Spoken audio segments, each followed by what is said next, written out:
여러분 안녕하십니까? 오늘은 2021년 미국 주식시장 어떻게 될까? 라는 주제로 얘기를 하겠습니다. 브렉스톤의 부회장이죠. 바이런 윈이라는 분이 계신데 1986년부터 35년째 쪽집게 예언을 하고 있습니다. 매년 그 해에 1월 달에 발표를 하는데요. 금년에도 1월 4일 날 2021년 서프라이즈 10 그 예언 내용이 있다고 합니다. 그래서 이 예언 내용을 10가지 항목별로 한번 함께 알아보고요. 적중률이 꽤 높은 편이라고 하니까 참고하는 것도 괜찮겠다는 생각이 들고요. 또 여기 믿거나 말거나인데요.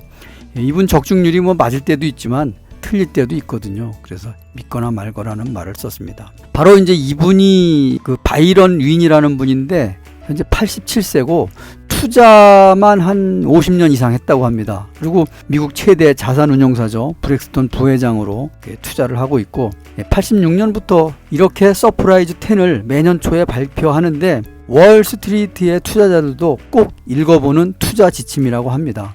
그래서 2021년도 예측을 36번째로 발표를 했다고 하는데 그가 발표한 예측 내용을 살펴보도록 하겠습니다. 먼저 2021년도를 보기 전에 작년 1월 달에 서프라이즈 10을 무엇을 발표하고 또 이게 이제 1년이 지난 현 시점에서 정말 잘 맞았는지 뒤돌아보는 그런 시간을 가져보겠습니다. 네, 2020년 서프라이즈 10 예언 내용인데요. 이게 이제 2020년 1월 4일 날 좀 발표를 했겠죠. 그래서 현재는 2021년이니까 1년이 지난 시점에 한번 판단해 보는 것입니다. 첫 번째는 경제는 실망스럽지만 리세션은 비껴간다.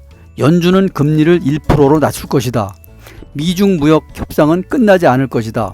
그리고 소득세를 감면할 것이다. 이렇게 얘기를 했는데요. 물론 미중 무역 협상이 끝나진 않았고 또 소득세도 뭐 트럼프 대통령이 감면해서 이제 계속 이어져 왔고요. 연준은 금리를 1%로 낮출 거라고 했는데 현재 0%에서 0.25%로 아주 대폭 낮췄죠. 네, 두 번째는 트럼프 대통령 탄핵은 되지 않을 것이다. 지난번에 또 한 번 탄핵 발의가 있었죠. 그래서 하원에서 했다가 상원에서 부결이 됐었는데 이것이 이제 예언이죠. 그의 지지층이 약화될 것이고 11월 민주당이 상원을 장악할 것이다 했는데 조지아주 선거에서 민주당이 상원을 장악했죠. 두 자리를 다 상원을 얻었죠. 그래서 블루 웨이브가 됐죠. 이것은 아주 잘 맞춘 그런 쪽집게가 되겠습니다. 그리고 2차 탄핵은 모르고 있었지만 현재 2차 탄핵이 진행되고 있죠. 의회 그 폭거 때문에. 그리고 그의 지지층이 약화될 것이라고 했는데 지켜보겠습니다. 세 번째는 중국의 2차 무역 협상은 없을 것이고 중국과 미국이 모두 홍콩에서 손을 뗄 것이다 얘기를 했는데요. 작년 초에 홍콩에서 민주화 시위가 상당히 많이 있었죠. 그 시위가 잠잠해질 때까지 기다릴 것이다. 미국과 중국이 서로 손을 뗄 것이다. 이렇게 얘기를 했는데요. 지금 아시다시피 중국에서는 홍콩 관련 법안을 발의를 했고 미국에서는 깊이 관여를 못했었죠. 그래서 이것도 뭐 절반만 맞았다고 보면 될 것 같습니다. 그리고 이제 네 번째는 이거 주향 또 오타가 생겼네요. 네 번째는 자율주행입니다. 자율주행 상용화는 더욱 미뤄질 것이다 했는데요. 실험용 자율주행 차량의 심각한 교통사고 소식으로 여론이 악화되어 대형 제조사 및 기술업체들이 자율주행 차량 개발을 보류하거나 중지한다고 발표했는데 지금은 오히려 테슬라가 너무나 잘 나가고 있죠. 작년에 약 800% 상승하면서 현재는 전기차지만 이 자율주행 쪽으로 지금 가고 있습니다.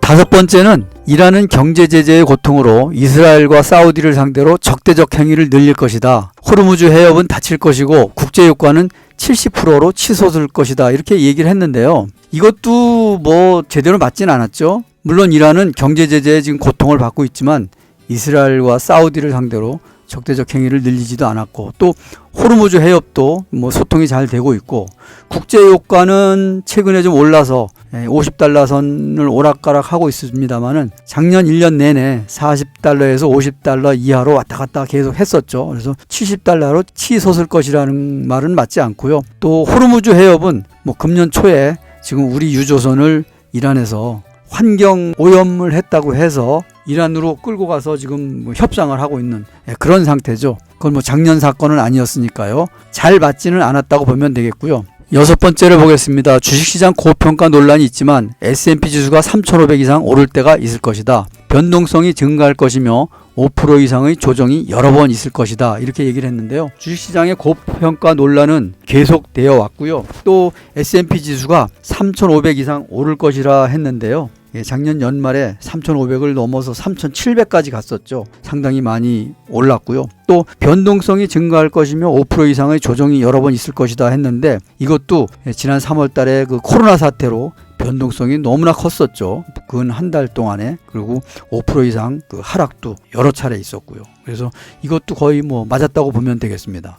7번째, 대형주들은 정치적, 사회적 도전을 받을 것이다. 팡주식, 페이스북, 애플, 아마존, 넷플릭스, 구글은 부진할 것이다 했는데 뭐 그렇게 부진하진 않았죠. 평균 이상 올랐다고 보면 되겠습니다. 그래서 이것도 조금 빗나갔다고 보면 되겠습니다.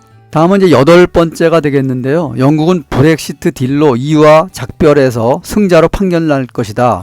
영국 주식시장은 호황을 보이고 파운드화가 좋아질 것이다. 2% 이상 성장할 것이다 했는데 절반만 맞았죠. 브렉시트 딜로 EU와 작별을 했고 EU로부터 영국에 좋은 것들을 많이 얻었다고 보면 되겠죠. 그래서 주식시장이 호황을 보이지도 않았고 파운드화가 좋아지지도 않았죠. 그리고 2% 이상 성장은 뭐 더더욱 안 됐고요. 그래서 이건 절반의 확률이다 이렇게 보면 되겠고요. 또 9번째는 채권 버블이 서서히 꺼지고 마이너스 금리는 해외에서 계속될 것이다. 미국 경제는 둔화되지만 미국채 10년물은 2.5%로 일드 커브가 다시 정상으로 기울 것이다 했는데 이것도 뭐 절반만 맞았다고 보면 되겠습니다. 채권 버블이 서서히 꺼지고 마이너스 금리는 해외에서 계속될 것이다. 유럽 쪽에서는 이것이 얼추 맞았다고 보면 되겠고요. 미국의 경제는 지금 둔화된다기보다는 실물 경제는 둔화되고 있지만 주식시장과 증시는 지금 화랑을 보이고 있다고 보면 되겠죠. 10번째는 보잉 737 맥스 이슈는 해결될 것이고 다시 수주가 재개될 것이다. 보잉 주식이 시장을 이끌게 될 것이라고 했는데요. 보잉이 지금 코로나 때문이기도 하고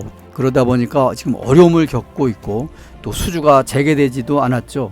보잉 주식이 시장을 이끌게 될 것이라고 했는데 이것도 맞지를 않는 것이죠. 근데 사실은 이 예언 10가지 모두가 작년에 그 코로나 전염병의 출몰을 예측하지 못했던 것이죠. 그러다 보니까 코로나와 관련된 상황들이 너무나 많이 변화되지 않았나 이렇게 생각을 합니다. 다만 이 방향성을 예측해보는 자료로는 참고를 하면 좋지 않을까 이런 생각을 합니다. 다음은 이제 2021년도 서프라이즈 10 예언 내용을 보겠습니다. 과연 이것이 맞을지 이것이 제대로 맞아 들어갈지 우리가 분기별로도 한번 검토를 해보고 또 금년이 끝난 다음에 내년 1월 달에 다시 한번 검토해보는 그런 시간을 가지면 좋을 것 같습니다. 네, 첫 번째 것을 보겠습니다. 트럼프 전 대통령은 자신의 TV 네트워크를 출범시키고 2024년 대선 캠페인을 계획한다. 알 수 없죠. 트럼프 대통령의 그 지지자들이 상당히 있으니까 이거를 출범시키고 2024년 대선 캠페인을 계획한다고 했는데 연말에 지금 그 의회 폭동 사태로 지금 하원에서 탄핵 절차가 진행이 되고 있고 하원에서 되면은 상원으로 올라갈 텐데 과연 이 탄핵을 받게 되면은 2024년 대선에 참여하게 될지 이것도 지금 미지수라고 보면 되겠고요. 푸틴 러시아 대통령과의 가상 인터뷰는 역사상 가장 많은 시청자를 끌어들인다 이렇게 얘기를 했습니다. 이것도 어떻게 될지 지켜봐야 될 것 같고요. 또 두 번째는 작년도 그 대선 캠페인 당시에 양측의 적대적 수사에도 불구하고 바이든 대통령은 못합니다. 중국과 건설적 외교 무역 관계를 회복하고 중국 A주는 증시를 더 높게 이끈다고 이렇게 얘기를 했습니다. 세 번째를 보겠습니다. 5개에서 10개에 이르는 코로나 백신 개발 성공과 치료제 개선에 힘입어서 미국은 금년도 메모리얼 데이가 5월 31일인데 이날까지 정상적으로 돌아간다. 그리고 비행기를 타거나 극장이나 영화관 또 스포츠 경기장 또 대규모 그 모임에서는 백신 접종 증명을 제시해야 참여할 수 있다. 이렇게 얘기를 했고요. 작년에 연기된 일본의 그 도쿄 올림픽이 금년 7월 달에 열리면서 관중도 입장할 수 있다고 이렇게 얘기를 했습니다. 근데 현재 상황에서 보게 되면은 일본의 변이 바이러스가 지금 출몰하고 있고 또 최근에 코로나 환자가 지금 늘어나고 있죠. 지금 7월이면은 약 6개월 남았는데 과연 이것이 이루어질지 이것도 한번 우리가 지켜봐야 되겠습니다. 다음은 네 번째인데요. 미국 법무부는 소비자가 기술 기업들이 제공하는 서비스로부터 실제 혜택을 누린다는 주장을 수용해서 구글과 페이스북에 대한 반독점 소송 수위를 완화한다. 일부 사업의 매각이 제한되고 감시 조치가 취해지지만 유럽을 제외하고는 이들을 해체하려는 노력은 힘을 잃는다 이렇게 얘기를 했는데요. 이것도 진행이 된다고 보면 되겠죠. 바이든 대통령의 공약이기도 하고요. 기업의 세금을 21%에서 28%로 지금 올리겠다고 했거든요. 근데 과연 이것이 지금 미중 무역 전쟁이 진행되고 있는 상황에서 이런 조치가 취해질지, 또 그리고 이런 조치가 취해지더라도 아마 금년 내에는 해결이 안 될 것입니다. 소송이 계속될 것이기 때문에 기간이 길게 이어지지 않을까 이런 생각이 듭니다. 어쨌든 반독점 소송 수위가 완화된다 이렇게 지금 예언을 했습니다. 다섯 번째는 이제 코로나 사태가 이제 해결이 된다고 했죠. 5월 31일 메모리얼 데이까지 정상으로 돌아간다고 했는데, 그렇게 되면서 억눌린 수요가 폭발하며 경제 성장 모멘텀은 커진다. 그동안 억눌려 있던 호텔과 항공 관련 주식이 크게 오른다. 그리고 재정정책, 통화정책은 역사적으로 완화적 상태를 지속한다. 또 명목 성장률은 연 6%를 넘게 되고 실업률은 5%로 떨어진다. 아주 이 경제가 좋아진다는 이런 얘기를 한 것이죠.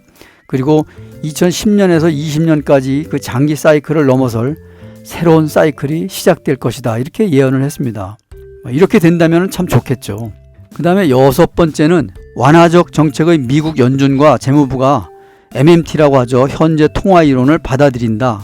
그래서 인플레이션이 완만하게 상승함으로 해서 금과 비트코인 등 가상화폐 등은 1년 내내 많은 지지를 받게 될 것이다. 이렇게 얘기를 했는데요. 지금 금 가격은 지금 제자리 걸음을 하고 있고 비트코인은 지금 35,000달러에서 오락가락하고 있죠. 상당히 많이 올랐습니다. 그래서 1년 내내 많은 지지를 받게 될지 이것도 지켜봐야 될 것 같습니다.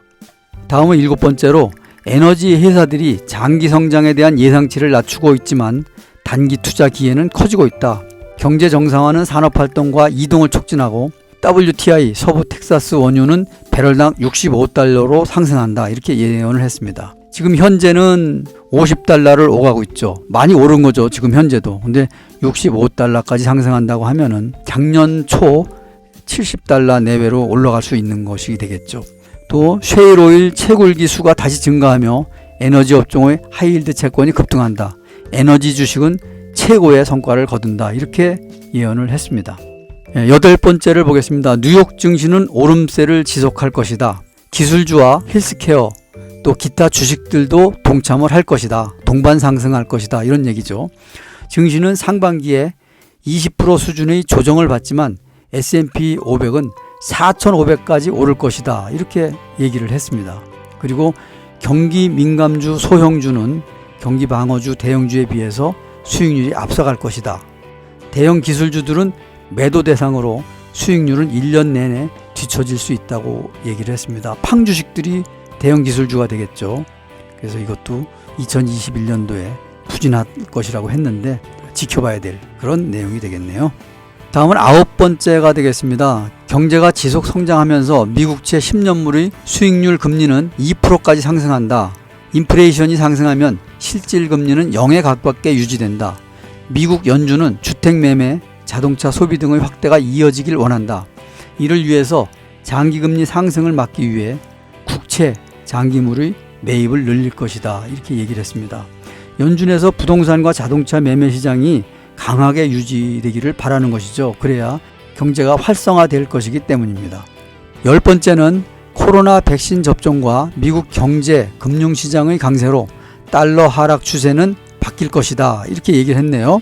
투자자들은 부채 증가와 성장 둔화가 계속되는 유럽, 일본에서 이탈해 미국으로 돌아온다. 이렇게 된다면 미국의 수익률이 높아지고 경제가 좋아지겠죠.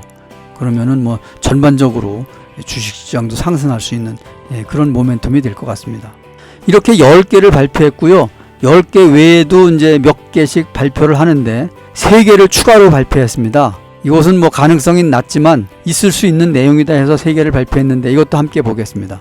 11번째죠. 동유럽과 중동에서 사이버 공격으로 경제적 영향이 크다. 경제적인 그 타격을 입힐 수 있다는 그런 내용이 되겠고요. 은행 계좌의 정보가 유출 또는 왜곡될 것이고 또 병원의 환자 기록이 유실될 것이다. 이렇게 얘기를 했습니다. 그래서 데이터를 지키기 위한 기술보다 해킹 기술이 더 뛰어나서 보안 비용이 매우 크게 증가할 것이라 이런 얘기를 했습니다.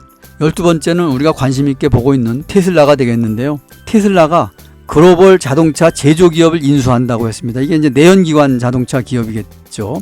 그리고 일론 머스크는 10년 내에 내연기관을 없애겠다고 선언을 한다, 이렇게 얘기를 했습니다. 테슬라는 뭐 금년 초에도 벌써 상당히 많은 상승을 하고 있는데, 이 테슬라의 변동에 대해서 지켜보고 과연 테슬라가 글로벌 자동차 제조기업을 인수하게 될지, 인수하게 된다면은 뭐 메리트가 훨씬 더 커지겠죠. 13번째 마지막입니다.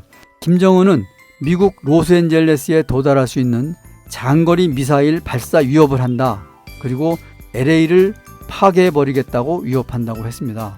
그리고 트럼프는 김정은을 자신이 만든 TV에 초대해서 다른 나라를 위협하기보다는 같이 협업하면은 김정은에게도 더 좋은 일이 생길 것이다.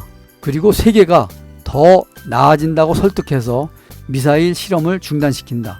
그리고는 자신이 최고의 협상가라고 자랑을 할 것이다, 이렇게 얘기를 했습니다. 이렇게 뭐 여러 가지 예언들을 했는데, 이것은 이제 금년 12월이 지나봐야 우리가 알게 될 텐데, 투자하는데 참고하면 될 것이고, 또 글로벌 경제, 또 세계의 환경이 어떻게 변화하고 어떻게 진행이 될지 참고를 하면 될 것 같습니다. 그리고 이것들을 분기별로 한번 되새겨보고, 또 맞는지도 파악해보고, 또 우리가 어떻게 행동하는 것이 좋을지도 함께 판단해보는 것이 좋겠다는 그런 생각이 듭니다. 오늘은 마지막으로 존 보글의 명언으로 마무리를 하겠습니다. 존 보글은 아시다시피 모든 주식을 소유하라의 저자죠. 그리고 벵가드 그룹의 창업자이고 인덱스 펀드를 시장에 처음 도입한 장본인이죠. 보겠습니다. 삶을 살아갈 수 있는 유일한 방법은 지금의 상황을 고민하는 것이다. 있을지도 모르는 미래의 상황은 고민하지 않는 것이 내 인생의 원칙 중에 하나이다. 따라서 시장 침체 역시 그렇게 처리하려고 노력한다, 이렇게 말을 했습니다. 오늘은 존 보글의 인생 원칙에 대해서 함께 알아봤습니다. 여기서 마치겠습니다. 감사합니다.